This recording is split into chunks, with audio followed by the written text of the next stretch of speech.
Anda masih bersama kami di Sindot Today bersama Senat Arman dan Syafati Suryo. Pemirsa, seleksi sistem penerimaan murid baru di Cirebon, Jawa Barat terkendala website SPMB yang lumpuh. Ya, akibatnya para calon peserta didik kembali kesulitan untuk mendaftar.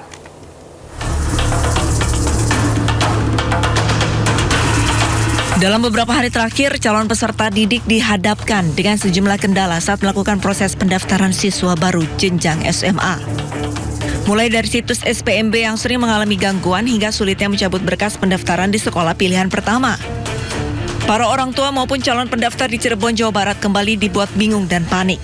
Pasalnya, mereka kesulitan mengakses situs SPMB yang lumpuh sejak Sabtu pagi hingga petang. Padahal, menurut jadwal, hari tersebut merupakan pengumuman resmi yang seharusnya dapat dilihat di website. Pemerintah daerah harus segera membuka posko pengaduan yang benar-benar responsif, bukan cuma memberi nomor yang tidak diangkat atau website yang error gitu ya.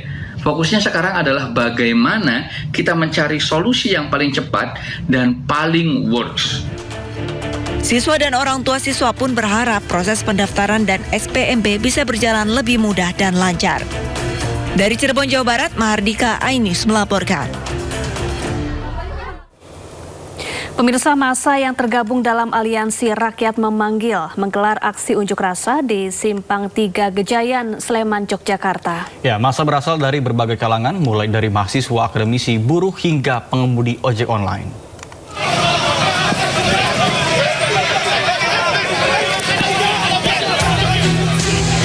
Kericuhan sempat terjadi saat ratusan massa dari mahasiswa dan masyarakat sipil dari Aliansi Rakyat Memanggil menggelar aksi demonstrasi di pertigaan Gejayan, Sleman, Yogyakarta. Massa sempat terlibat adu mulut dengan sejumlah pria yang diduga memprovokasi agar demonstran segera bubar. Namun polisi yang berada di lokasi segera menenangkan massa. Aksi demo digelar pada Sabtu sore untuk mengkritisi sejumlah kebijakan pemerintah, termasuk menolak kenaikan harga BBM non-subsidi. Menurut massa, kenaikan Pertamax justru memicu kelangkaan BBM Pertalite yang akhirnya akan berdampak terhadap kenaikan bahan pokok lain. Dari Sleman, Yogyakarta, Hertu Joko, iNews melaporkan.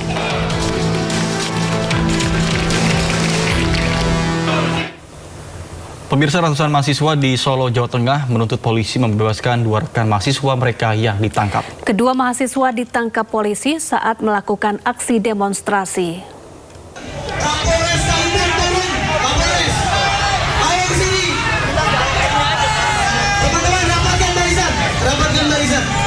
Jangan ada yang... Demo mahasiswa di Solo sempat memanas, pasalnya 2 orang diamankan polisi. Massa berusaha mengejar Kapolresta Kombes Catur Cahyono untuk meminta rekannya dibebaskan. Aksi yang awalnya kondusif mendadak berubah panas di depan DPRD Kota Solo. Kabar adanya 2 peserta aksi diamankan polisi membuat massa merangsek ke depan kantor DPRD. Mahasiswa terus memaksa dan berkerumun semakin banyak. Di situ kita negosiasi gimana caranya teman-teman kita harus segera dikeluarkan. Beliau menyampaikan nanti, tetapi kita selalu menolak. Intinya hari ini dan kita kasih batas waktu 10 menit sampai 15 menit teman-teman harus dibebaskan. Kapolresta menemui massa dan menjelaskan tidak ada penculikan ataupun penangkapan seperti yang dinarasikan. Baik, kita luruskan bahwa beredar kabar tadi ada yang dinarasikan bahwa ada yang kita amankan. Alhamdulillah sampai dengan saat ini tidak ada. Semuanya masa aksi saat ini sudah mulai membubarkan diri ke tempatnya masing-masing dan tidak ada satupun yang kita amankan yang diamankan oleh Polresta Surakarta. Mahasiswa membubarkan diri setelah orasi dan menggelar mimbar bebas. Dari Solo, Jawa Tengah, Septiantoro, iNews melaporkan. Pemirsa, vendor ribuan motor listrik dari program Makan Bergizi Gratis markup harga hingga manipulasi spesifikasi motor. Ya, kini ribuan sepeda motor listrik tersebut kondisinya terbengkalai di penggudangan di Kabupaten Bogor, Jawa Barat. Ribuan motor listrik jenis Royal terparkir berjejer di halaman gudang di Jalan Raya Olimpik, Desa Sentul, Kecamatan Babakan Madang, Kabupaten Bogor. Sebagian besar motor masih tertutup pelindung dan belum digunakan. Pada bagian bodi terpasang logo Badan Gizi Nasional, sementara pada bagian mesin terdapat tulisan merek motor listrik tersebut. Diduga motor-motor ini dipersiapkan untuk didistribusikan ke Satuan Pelayanan Pemenuhan Gizi atau SPPG di berbagai daerah di Indonesia. Pengadaan motor listrik itu diduga sudah dilakukan sejak tahun 2025. Sebelumnya, Kejaksaan Agung menetapkan tersangka baru dalam kasus dugaan korupsi tata kelola program makan bergizi gratis atau MBG.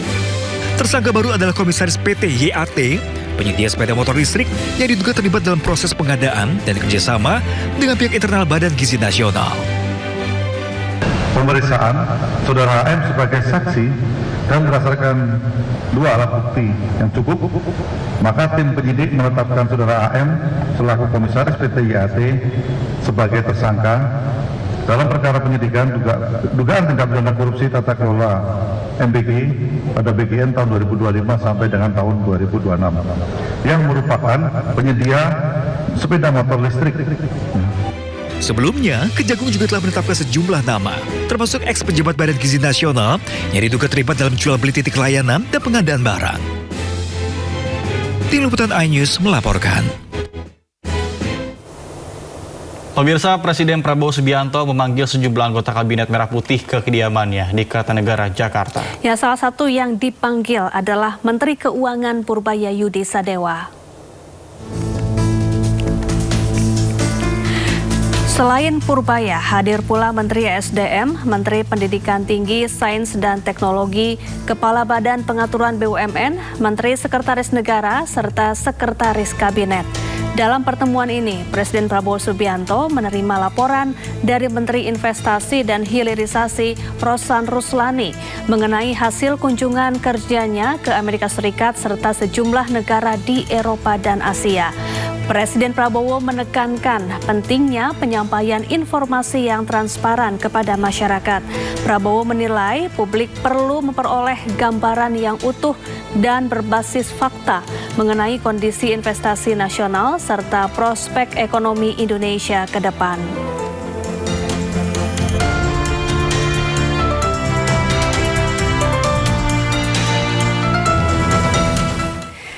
Pemirsa, kita beralih ke informasi lain. Pekan Raya Jakarta atau Jakarta Fair Kemayoran 2026 resmi dibuka mulai 11 Juni hingga 12 Juli mendatang di G-Expo Kemayoran, Jakarta Pusat. Ya, event pameran multiproduk terbesar di Asia Tenggara ini akan berlangsung lebih lama, yakni selama 32 hari penuh guna memeriahkan Hari Ulang Tahun Jakarta yang ke-499. Kawasan G-Expo Kemayoran dipadati oleh ribuan pengunjung yang datang dari berbagai daerah. Dan tahun ini Jakarta Fair diikuti lebih dari 2.800 peserta dengan 1.800 stand pameran. Berbagai produk mulai dari otomotif, gadget, elektronik, fashion hingga kuliner viral yang hadir dengan promo dan diskon besar-besaran. Tidak hanya berbelanja, pengunjung juga dihibur oleh konser musik non-stop, parade karnaval, dan wahana permainan anak.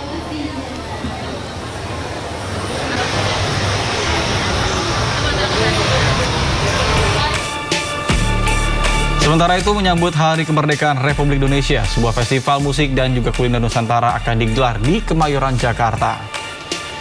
RI Festival 2026 G-Expo Kemayoran membagi gelaran ke dalam 3 hari dengan konsep tematik yang berbeda. Pada hari pertama akan didedikasikan untuk kolaborasi musik tanah Jawa seperti Denny Caknan, NDXAK hingga Guyon Waton. Kemudian di hari kedua akan menghadirkan nostalgia band-band tahun 90-an seperti Dewa 19, Slank, dan Iwan Fals. Kemudian di hari ketiga ditutup dengan kolaborasi musik tanah air. Selain musik, pengunjung juga akan dimanjakan dengan festival kuliner yang menyajikan beragam makanan khas Nusantara. RI Festival 2026 akan digelar pada 14 hingga 16 Agustus mendatang.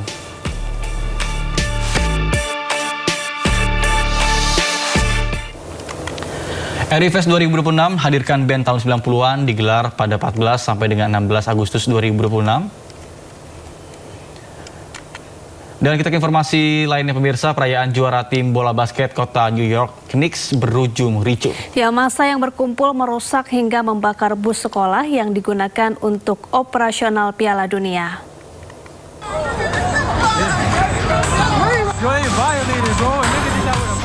Perayaan kemenangan bersejarah New York Knicks di NBA Finals berubah ricuh setelah ribuan supporter memadati kawasan Midtown Manhattan dan Times Square. Sekelompok orang membakar bus yang digunakan sebagai transportasi selama penyelenggaraan Piala Dunia. Peristiwa tersebut terjadi usai New York Knicks merengkuh gelar pertama mereka dalam 53 tahun terakhir. Sebelumnya, massa masuk dan naik ke atas bus sambil meluncurkan yel-yel. Tak lama kemudian, massa mulai merusak kendaraan seperti memecahkan kaca dan mencopot beberapa bagian bus.